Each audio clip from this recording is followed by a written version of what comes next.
Olá, tudo bem com você? Hoje vamos estudar a nossa quinta lição da semana, a vingança. Antes disso, não se esqueça de, ao final, de se inscrever, compartilhar e deixar o seu gostei, tá bom? Então vamos para a nossa lição de quinta, vingança. Meus amados, não façam justiça com as próprias mãos, mas deem lugar à ira de Deus, pois está escrito: a mim pertence a vingança, eu que retribuirei, diz o Senhor. Que promessa e mandamento são encontrados nesses versículos? Como eles estão intimamente relacionados? Bem, por fim, a lição fecha com a questão da vingança. A quem pertence o ato de responder ao mal? A quem pertence o ato de julgar? A vingança tem tudo a ver com isso. E a gente é chamado para observar o texto de Romanos capítulo 12, para entender esse fenômeno, né? E Deus diz: minha é a vingança, eu retribuirei, diz o Senhor. O que significa dizer que eu posso esperar em Deus, que no tempo certo, na medida certa, Ele retornará no sentido de recompensar o mal, aquilo que foi produzido. Em outras palavras, não me pertence o ato de vingar, pertence a Deus. Que princípios estão por detrás desta afirmação?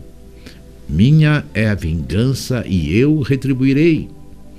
O primeiro deles é que o princípio bíblico é não revidar. Lembra? Jesus fala disso. Se alguém bater numa face, ofereça-lhe a outra face.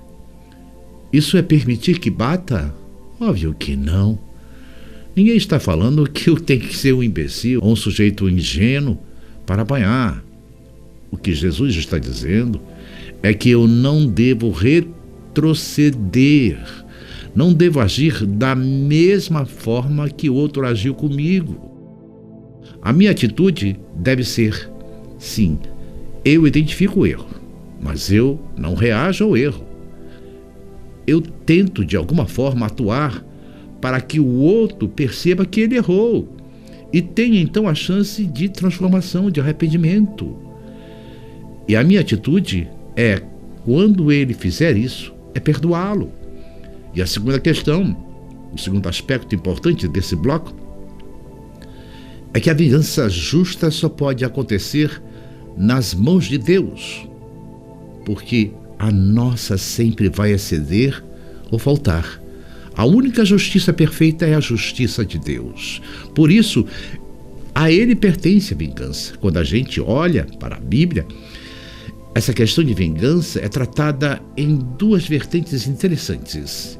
Mateus 16:27, pois o Filho do Homem virá na glória de seu Pai com os seus anjos, e então recompensará a cada um de acordo com o que tenha feito. Aqui temos um processo de retribuição individual em relação aos processos do pecado. E temos também em 2 Timóteo 4:8, agora me está reservada a coroa da justiça, que o Senhor, justo juiz, me dará naquele dia, e não somente a mim, mas também a todos os que amam a sua vida. Então fica evidente que o julgamento de Deus é justo. Então a grande lição deste processo é que o amor de Deus é aquilo que move, é o agente que Ele usa para expulsar o pecado. Sim, haverá um momento que o pecado vai ser extinto, mas até que esse momento chegue, a forma que Deus escolhe para expulsar o pecado é o amor. Por isso a Bíblia vai tratar a vingança, a destruição dos ímpios, como um ato estranho de Deus. Não é condizente com o caráter de Deus do amor.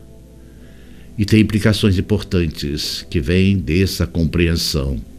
Primeiro, que eu tenho que deixar o juízo com Deus, porque isso, primeiro, alivia o meu coração e retira aquilo que me consome, que é o ressentimento. Segundo, o amor cristão, ele é mais forte do que a vingança. E por fim, a esperança, aquela que olha para o futuro, a esperança escatológica, ela sustenta o justo diante de todos os processos da injustiça, porque eu sei como a história termina. Em outras palavras, todas as vezes que eu vou a Apocalipse, eu vejo o fim da história.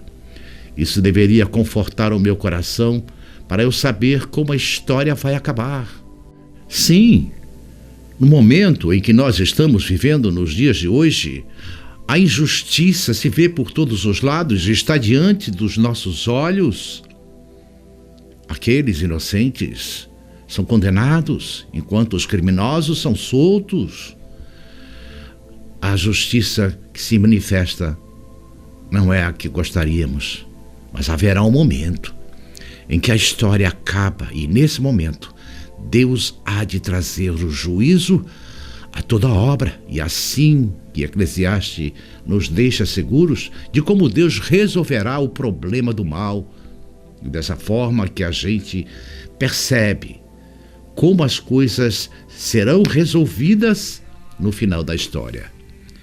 Bem, então não perca o estudo adicional de sexta para você saber como a gente encerra todo esse processo. E aproveita esse momento para se inscrever, compartilhar e deixar o seu gostei, tá bom? Até amanhã, se Deus permitir. E que o Senhor os abençoe.